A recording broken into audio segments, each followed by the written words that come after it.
ولا تلقوا بأيديكم إلى التهلكة وأحسنوا. Subscribe to this channel and share among your friends for more religious, knowledge-rich and historic lessons, durus and tafsir. السلام عليكم ورحمة الله وبركاته. نحمده ونصلي على رسوله الكريم اما بعد. محترم سامعین و ناظرین، 11 پارے کی ابتدا میں اللہ رب العزت نے غزوہ تبوک سے پیچھے رہ جانے والے 2 گروہوں کا تذکرہ فرمایا، ایک مومنین اور ایک منافقین. دونوں کا تذکرہ کیا اور بتلا دیا کہ مومنین جو دل میں چاہت و خواہش رکھتے تھے لیکن معذور تھے، ان کی تیاری تھی لیکن عذر لاحق ہو گیا تھا، ایسے لوگ اللہ رب العزت کے یہاں مجرم نہیں ہیں. اور منافق جو دل میں چاہت نہیں رکھتے تھے، اسلام اور مسلمانوں کے بارے میں دل میں دشمنی عداوت رکھتے تھے، انہوں نے کوئی تیاری بھی نہیں کی تھی اور محض ہیلے اور بہانوں کے سہارے لیے تھے، وہ اللہ رب العزت کے غیظ و غضب کے مستحق ہوئے.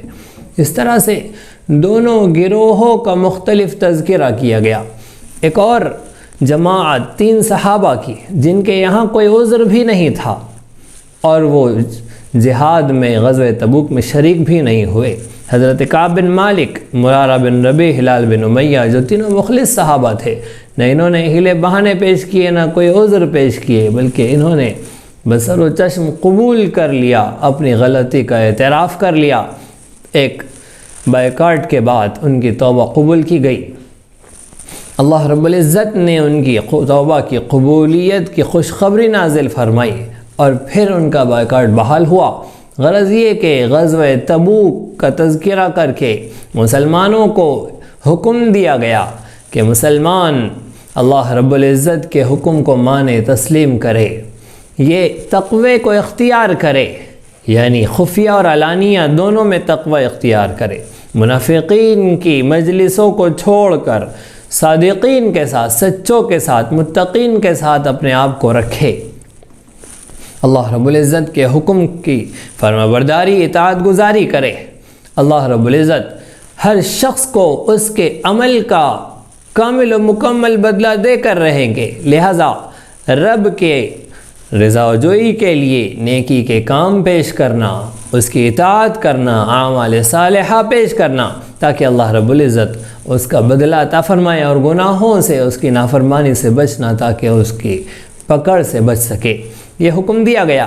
اور پھر جہاد کی عظیم الشان عظمت کے بعد، اس کی اہمیت کے باوجود، اللہ رب العزت نے مومنین سے کہا کہ سارے مومنین جہاد میں نہ نکلے، بلکہ وہ بھی ہو جو رسول اللہ صلی اللہ علیہ وسلم کے ساتھ مدینہ میں باقی رہے، تاکہ وہ رسول اکرم صلی اللہ علیہ وسلم سے دین کی سمجھ حاصل کرے، علم دین حاصل کرے. اسلام ایک جامع اور مکمل نظام ہے. اسلام کے ابتدائی زمانے میں دشمنوں سے مقابلے کے لیے اور دشمنان خدا، دشمنان رسول اور دشمنان اسلام، مسلمانوں اور انسانیت کے دشمنوں کی کمر توڑنے کے لیے، عدل اور انصاف کے قائم کرنے کے لیے جہاد کی ضرورت بہت زیادہ تھی. لیکن اس کے ساتھ ساتھ نظام عدل کے، ریاست اسلامی کے، اسلامی مملکت کے قائم ہو جانے کے بعد اب اس نظام کو جاری و ساری رکھنے کے لیے، اسے قائم کرنے کے لیے مضبوط ستونوں کی ضرورت تھی. چنانچہ وحی کا سلسلہ بھی جاری رہا اور رسول اللہ صلی اللہ علیہ وسلم کی تربیت بھی جاری رہی، تاکہ نظام اسلامی کے قائم ہو جانے کے بعد بہترین مدرس، مربی، معلم، بہترین عامل اور فقیہ اور حاکم اور منتظم، ان سب کی ضرورت ہے. لہذا تعلیم و تربیت کے ایک مستقل نظام کی بھی ضرورت ہے، تاکہ جب نظام اسلامی قائم ہو تو کائنات انسانی میں ایک خوبصورت، کامیاب اور منظم اور مستحکم نظام مسلمان انسانیت کے سامنے پیش کر سکے. اس لیے جہاد کی بھی ضرورت ہے، اور جہاد کے نتیجے میں اسلامی مملکت کے قیام کے بعد اسلامی مملکت کو چلانے کے لیے اس کے ممبروں کی، اس کے ستونوں کی، اور اسی طرح سے ان مضبوط و مستحکم مومنین کی جو انتظام ریاست اسلامی کو سنبھال سکے ان کی تیاری کی بھی ضرورت ہے۔ لہٰذا مومنین سے کہا گیا جہاد بھی کرو، اور جہاد کے ساتھ وہ لوگ بھی ہو جو رسول رحمت صلی اللہ علیہ وسلم کے ساتھ مدینے میں رہ کر تفقہ فی الدین حاصل کریں۔ اور قرآن مجید نے ان کے رسول اکرم صلی اللہ علیہ وسلم نے علماء کی، فقہاء کی عظمت و شان کو بھی بیان فرمایا۔ رسول اکرم صلی اللہ علیہ وسلم نے فرمایا کہ ایک فقیہ شیطان پر کئی عابدوں سے بھاری ہے، 1000 عابدوں سے بھاری ہے۔ غرض یہ کہ اس طرح سے سورۃ التوبہ کے ختم پر یہ مضمون چلا، اور پھر آخر میں منافقین کی برائی کو، ان کی گستاخیوں کو اور ان کے جہنمی ہونے کو بیان کیا گیا، اور آخری آیت میں رسول رحمت صلی اللہ علیہ وسلم کے رؤوف الرحیم ذات کا تذکرہ کیا، آپ کی تعریف کی گئی۔ اللہ رب العزت نے اپنے 2 نام رسول اکرم صلی اللہ علیہ وسلم کو عطا کیے، رؤوف الرحیم۔ حضرت عبداللہ ابن عباس رضی اللہ عنہ فرماتے ہیں کہ اللہ رب العزت نے یہ 2 نام آپ کے علاوہ کسی اور کے ساتھ جمع نہیں کیے۔ سردار انبیاء کو یہ شرف حاصل ہوا کہ اللہ رب العزت نے رؤوف الرحیم کہہ کر رسول رحمت صلی اللہ علیہ وسلم کا تذکرہ کیا، اور سورۃ التوبہ مکمل ہوئی۔ سورۃ یونس کی ابتدا قرآن مجید کے بیان سے، قرآن کریم کی عظمت و جلالت، اس کے حق اور اللہ کا سچا کلام ہونے کے بیان سے، اور پھر اللہ رب العزت نے رسول رحمت صلی اللہ علیہ وسلم کا تذکرہ فرمایا۔ توحید کے دلائل یہاں پر جمع فرمائیں، اللہ کی الوہیت اور ربوبیت اور عبودیت کو بیان کیا کہ اللہ رب بھی ہے، اللہ الہ بھی ہے، اللہ معبود برحق بھی ہے۔ تو اس کے دلائل کے ساتھ رب کی الوہیت، عبودیت اور ربوبیت کو بیان فرمایا۔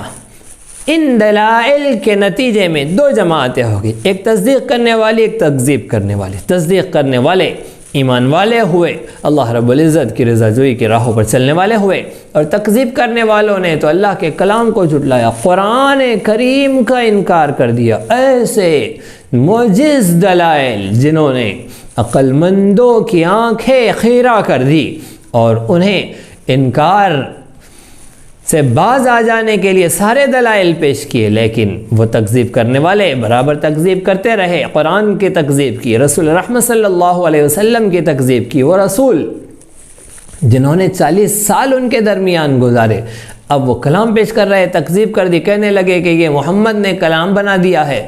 رسول رحمت صلی اللہ علیہ وسلم نے ان کے سامنے کہا کہ تم مجھے بچپن سے دیکھ رہے ہو، میں یہیں پیدا ہوا، یہیں بڑا ہوا، زندگی کے 40 سال میں نے تمہارے درمیان گزارے، کبھی تم نے جھوٹ کہتے مجھے کسی سے سنا، کسی استاذ کے سامنے کوئی کتاب پڑھتے تم نے مجھے دیکھا، میں نے کوئی علم حاصل نہیں کیا، میں نے کسی سے جھوٹ نہیں کہا۔ جب انسانوں سے جھوٹ نہیں کہا تو رب کے متعلق کیسے جھوٹ کہہ سکتا ہوں؟ زمانے جاہلیت میں ابو سفیان سے ہرقل قیصر روم نے جب پوچھا کہ ان نبی نے کبھی لوگوں سے جھوٹ کہا ہے، تم نے انہیں جھوٹ کہتے سنا، تو ابو سفیان باوجود دشمنی کے آپ سے جھوٹ کی نسبت نہیں کر سکے۔ ہرقل نے بھی اس وقت کہا کہ وہ شخص جو لوگوں سے جھوٹ نہ کہے وہ اپنے رب سے متعلق کیسے جھوٹ کہہ سکتا ہے؟ نبوت کا دعویٰ اس کا جھوٹا کیسے ہو سکتا ہے؟ غرض یہ کہ رسول رحمت صلی اللہ علیہ وسلم نے اپنی پاکیزہ زندگی کو لوگوں کے سامنے پیش فرما کر کہا کہ تم مجھ سے جھوٹ کی نسبت کیسے کر رہے ہو؟ میں اللہ رب العزت کے متعلق کیسے جھوٹ کہہ سکتا ہوں؟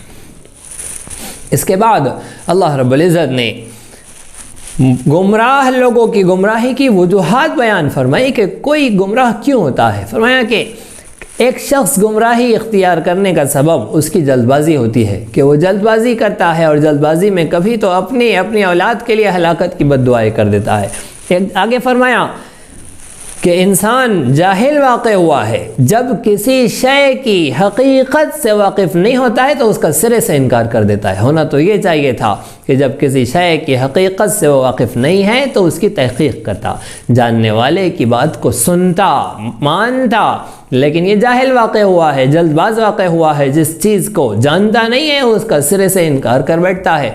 اس طرح سے گمراہ لوگوں کا تذکرہ کیا۔ آگے اللہ رب العزت نے رسول رحمت صلی اللہ علیہ وسلم کے زبانی